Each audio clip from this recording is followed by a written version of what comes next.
Assalamualaikum warahmatullahi wabarakatuh. Saya Bella Lili Septiani Medina dari kelas 10A.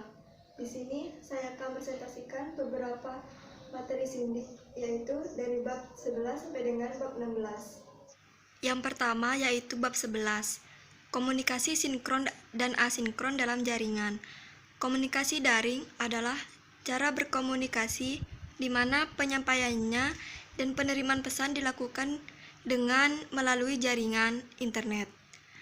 Perkembangan pertama komunikasi daring dimulai pada tahun 1960-an ketika peneliti Amerika mengembangkan protokol yang memungkinkan mengirim dan menerima informasi atau pesan melalui komputer. Protokol tersebut dinamakan ARPANET yang diluncurkan pada tahun 1969, akhirnya berkembang menjadi internet. Pengenalan komputer pada tahun 1980-an menjadi mungkin dalam dunia pendidikan dan munculnya World Wide Web pada tahun 1990-an. Pada pertengahan tahun 1980-an, mulai menggunakan email dan mulai menggunakan program perangkat lunak sinkron dan menjadi media pendidikan untuk pengajaran bahasa. Komunikasi daring mempunyai keunggulan dan kelemahan. Keunggulan yang pertama yaitu dapat dilakukan di mana saja kapan saja. Yang kedua, efisiensi biaya. Yang ketiga, efisiensi waktu. Yang keempat, terintegrasi dengan layanan TIK lainnya. Yang kelima, meningkatkan intensitas berkomunikasi. Yang keenam, meningkatkan partisipasi. Dan kelemahannya yang pertama yaitu tidak mewakili emosi pengguna. Yang kedua, memerlukan perangkat khusus. Yang ketiga, terlalu banyak informasi yang tidak penting. Dan yang keempat, menyita konsentrasi. Jenis komunikasi daring. Yang pertama, komunikasi daring sinkron atau serempak, yaitu komunikasi menggunakan komputer sebagai media yang terjadi secara serempak waktu nyata atau real time. Contohnya, text chat dan video chat. Yang kedua, komunikasi daring asinkron atau tak serempak, yaitu komunikasi menggunakan perangkat komputer dan dilakukan secara tunda. Contohnya, email, forum, dan lainnya. Komunikasi dalam jaringan mempunyai fungsi yang pertama. Kendali adalah komunikasi bertindak untuk mengendalikan perilaku anggota dalam beberapa cara. Yang kedua, motivasi adalah komunikasi membantu perkembangan motivasi dengan menjelaskan kepada karyawan. Yang ketiga, pengungkapan emosional adalah bagi banyak karyawan kelompok kerja mereka merupakan sumber utama untuk interaksi sosial. Contoh kelemahan dan kelebihan jaringan sinkron dan asinkron. Yang pertama, Facebook chat. Facebook chat termasuk sinkron. Kelebihannya, memiliki tampilan yang user friendly atau bersahabat. Memiliki fitur chat yang digunakan untuk bersosialisasi. Memiliki fitur grup yang digunakan untuk mengumpulkan orang-orang tertentu. Kekurangannya, terlalu ramai tampilannya, banyak iklan dan lain-lain, susah berkomunikasi dengan orang terkenal, tidak memiliki fitur follow yang ada fitur add. Yang kedua, website. Website termasuk asinkron. Kelebihan yang pertama, konten. Yang kedua, layout dapat berubah-berubah. Yang ketiga, menggunakan dynamic HTML atau DHTML. Kekurangannya lebih kompleks sehingga sulit dalam pencarian search engine. Yang ketiga, Kaskus, termasuk jenis komunikasi dalam jaringan sinkron. Kelebihannya, bisa berbagi, saling tanya dan jawab, banyak forum yang disediakan, bisa diberi gambar animasi lucu-lucuan, ekspresi sampai foto yang bisa menegaskan maksud posting. Terdapat menu khusus jual beli, jadi jika ingin jualan atau cari barang bisa langsung masuk. Kekurangannya, banyak informasi yang tidak penting atau tidak jelas, harus memiliki akun, memiliki hardware-nya. Keempat, video call, termasuk sinkron. Kelemahannya, tergantung pada masing-masing PC atau laptop. Biasanya PC atau laptop ada yang tidak mempunyai webcam. Tergantung orang yang online menerima atau menolak. tidak bisa video call dengan orang yang offline. Keuntungannya, bisa bertatap muka langsung lewat video call. Sangat mudah dan tidak ribet. Ini tidak bisa digunakan untuk perusahaan kecil. Yang kelima, email Yahoo, termasuk jenis daring asinkron. Kelebihannya, sebagai alat surat menyurat, menyediakan fasilitas gratis. Fasilitas yang diberikan lengkap. Kekurangannya, satu ID Yahoo hanya untuk Yahoo, tak bisa untuk produk Windows seperti IM dan MSN. Sering disalahgunakan karena terlalu mudah membuat ID. Banyak iklan, server sering bermasalah. Selanjutnya, bab 12, yaitu kelas maya atau virtual class. Kelas maya adalah lingkungan belajar yang diadakan tanpa tatap muka secara langsung antara pengajar dengan siswa. Jenis-jenis kelas maya. Yang pertama, Learning Management System atau LMS, merupakan software perangkat lunak yang digunakan untuk perencanaan, pengiriman, pengolahan kegiatan pembelajaran, keperluan dokumentasi, laporan kegiatan, administrasi, dan materi. Aplikasi LMS dibagi menjadi dua, yaitu LMS proprietary seperti Sabah Software, Apex Learning, Blackboard, Intralearn, dan SAP Enterprise Learning. Yang kedua, LMS open source seperti Atutor, Docos, .lrn, dan lain sebagainya. Kemudian ada Learning Content Management System atau LCMS, bekerja untuk membuat, memperbarui, mempublikasikan, atau mengelola isi dari suatu sistem yang terorganisasi di internet. Contoh perangkat lunak LCMS diantaranya Claroline dan Educo Solution. Yang ketiga ada Social Learning Network atau SLN, digunakan untuk pembelajaran yang lebih luas daripada kelompok belajar karena menggunakan jejaring sosial.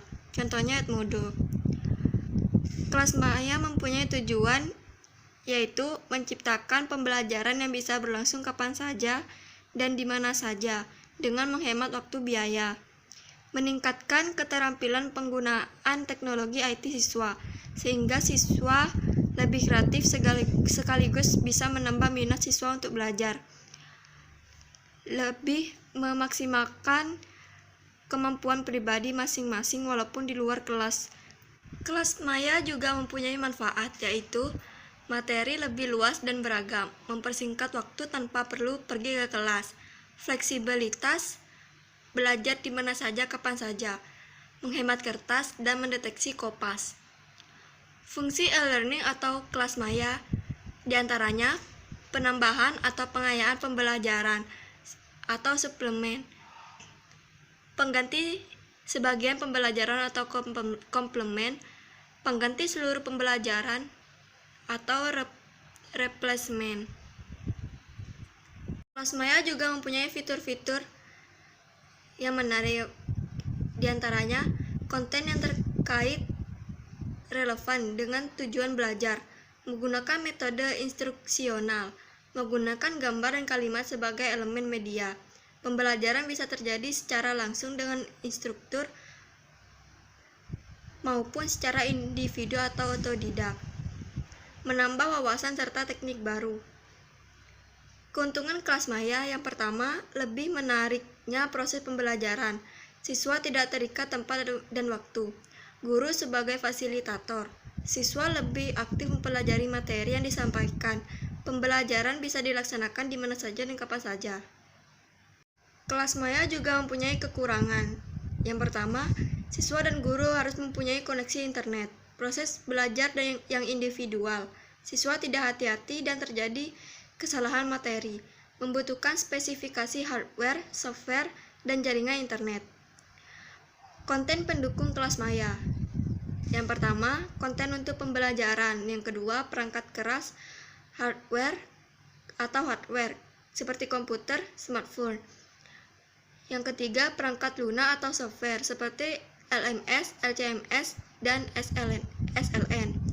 Yang keempat, strategi komunikasi. Yang kelima, jaringan internet. Selanjutnya, bab 13, yaitu Edmodo. Edmodo merupakan platform pembelajaran berbasis jejaring sosial yang diperuntukkan untuk guru, murid sekaligus orang tua murid.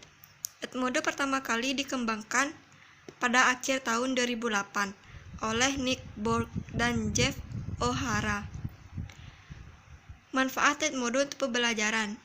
Yang pertama, sebagai wahana komunikasi dan diskusi yang sangat efisien untuk guru dan murid. Yang kedua, siswa satu dengan siswa lainnya dapat dengan mudah berinteraksi dan berdiskusi. Yang ketiga, mempermudah komunikasi antara guru, murid sekaligus orang tua murid. Yang keempat, sebagai sarana yang tepat untuk ujian maupun kuis. Yang kelima, mempermudah guru dalam memberikan soal dari mana saja dan kapan saja. Fitur-fitur yang terdapat pada Edmodo. Yang pertama, polling, yaitu fitur yang hanya dapat digunakan oleh guru. Yang kedua, gradebook, yaitu fitur ini guru dapat memberi nilai kepada siswa secara manual maupun otomatis. Yang ketiga, file and links, yaitu berfungsi untuk mengirimkan note dengan lampiran file dan link berupa dokumen, PowerPoint, XLS, dan PDF. Yang keempat, kuis, yaitu digunakan untuk memberikan evaluasi online kepada siswa. Hanya dapat dibuat oleh guru. Yang kelima, library, yaitu digunakan untuk menampung berbagai file dan link yang dimiliki oleh guru atau murid. Yang keenam, assignment, yaitu digunakan oleh guru untuk memberikan tugas kepada murid secara online dalam bentuk file dokumen. Yang ketujuh, award badge, yaitu suatu penghargaan yang diberikan guru kepada siswa yang berprestasi yang telah mengerjakan kuis dan tugas dengan sangat baik. Yang kedelapan, parent code, yaitu fitur yang dapat diakses oleh orang tua murid untuk memantau aktivitas belajar yang dilakukan anak-anaknya. Di sini saya akan menjelaskan cara membuat akun Edmodo. Yang pertama, buka aplikasi Play Store. Kemudian download aplikasi Edmodo. Setelah download aplikasi, maka akan tampil tampilan seperti ini.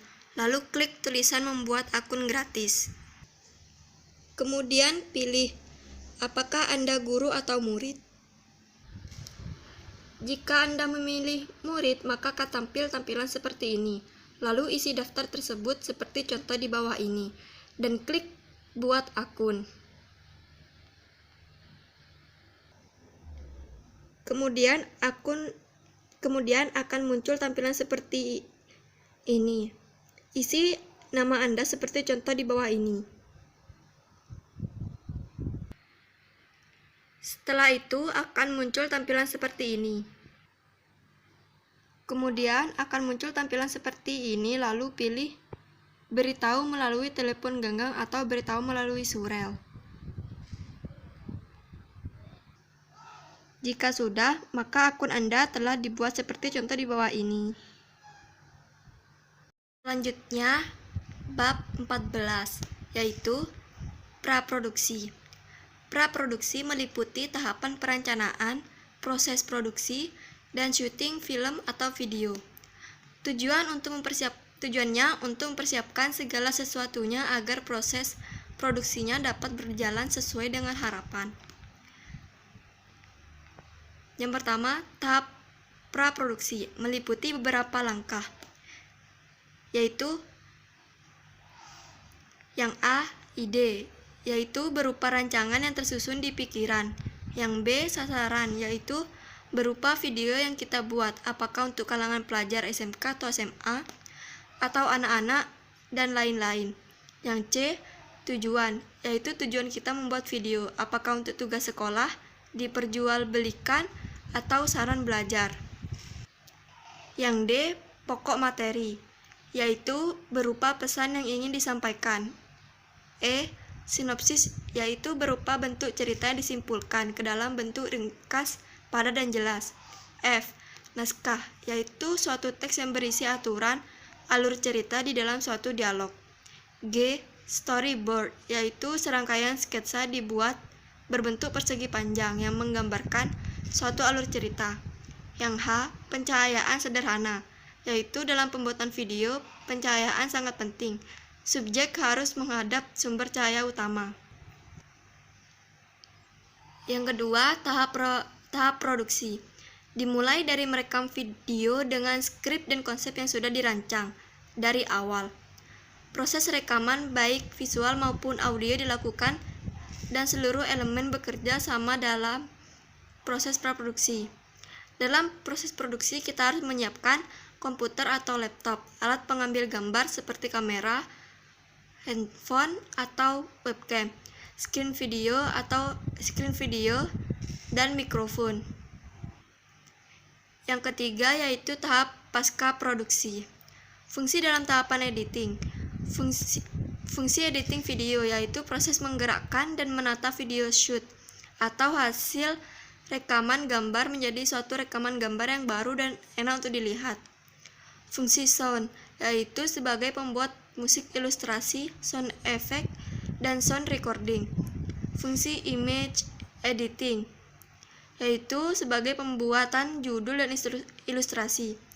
Fungsi animasi dan visual effect yaitu berupa animasi atau visual effect merupakan klip video berdurasi tertentu yang ditambahkan pada proyek video editing.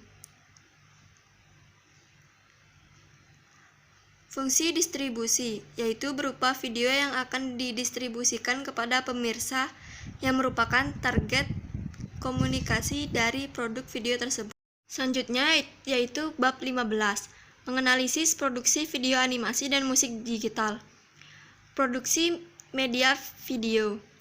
Video adalah teknologi untuk menangkap, merekam, memproses, mentransmisikan, dan menata ulang gambar bergerak. Biasanya menggunakan film seluloid, sinyal elektronik, atau media digital. Yang pertama, video proses, yaitu pengambilan gambarnya dilakukan dengan kamera video. Kedua, screen recording, yaitu pengambilan gambar dari layar komputer dengan menggunakan aplikasi rekam layar dan dapat ditambahkan penggunaan lensa yang terpasang pada laptop atau webcam. Kemudian ada fungsi presentasi video untuk mengkomunikasikan ide atau gagasan melalui penyajian suatu produk yang telah dihasilkan. Jenis-jenis video berdasarkan tujuan pembuatannya. Yang pertama, cerita, yaitu video yang bertujuan untuk memaparkan cerita. Yang kedua, dokumenter, yaitu video yang bertujuan merekam sebuah kejadian atau peristiwa dalam kehidupan nyata. Yang ketiga, berita, yaitu video yang bertujuan memaparkan sebuah cerita. Yang keempat, pembelajaran, yaitu video yang bertujuan untuk memberikan materi pembelajaran. Yang kelima, presentasi, yaitu video yang bertujuan untuk mengomunikasikan ide atau gagasan. Selanjutnya, konsep. Sebuah alegori tentang cara anak belajar dari orang tua mereka dan dari anak-anak lain. Piper adalah sebuah cerita tentang menaklukkan dan mengatasi ketakutan pribadi seseorang. Karakter of animation. Contohnya, seekor anak burung yang lapar menunggu makanan dari ibunya, yang ingin mengajarkannya langsung cara mencari makan di pesisir pantai dengan ombak yang pasang surut. Color dan shape image. Warna dan ketajaman gambar sangat baik untuk sekelas animasi 3D. Jenis-jenis pengambilan gambar. Yang pertama, the descriptive syntagma atau urutan menggambarkan satu saat.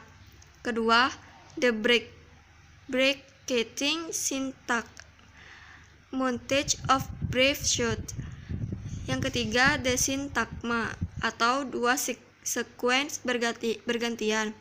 Yang keempat, the parallel syntagma atau montage dari motif. Selanjutnya ada teknik pengambilan gambar. Yang pertama, wide shoot.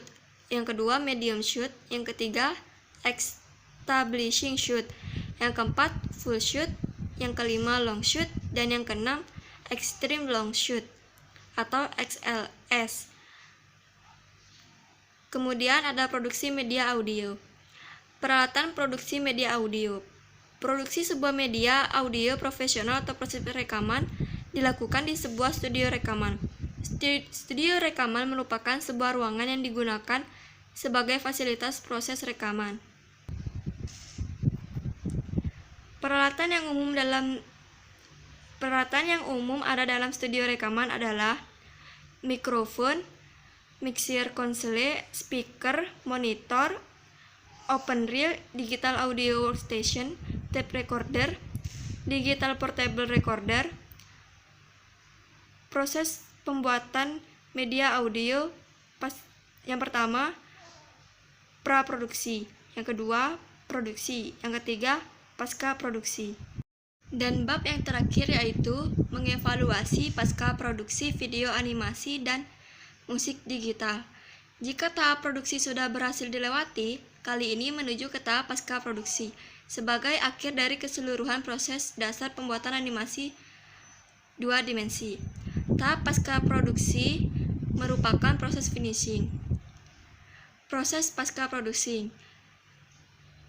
Yang pertama, composting, yaitu penggabungan hasil render dari tahap produksi sebelumnya. Yang kedua, color correcting, yaitu mengubah panorama film sesuai mood. Kita bisa gunakan beberapa efek warna untuk diaplikasikan ke film animasi yang sedang kita buat. Yang ketiga, dubbing atau musik atau sound effect, yaitu penambahan suara pada film yang kita buat. Dan yang keempat, yaitu final output. Final output bisa dilakukan dengan proses exporting atau rendering. Pada proses ini akan mengatur atau menentukan opsi akhir secara detail untuk format film sesuai dengan kebutuhan. Sekian dari saya. Wassalamualaikum warahmatullahi wabarakatuh.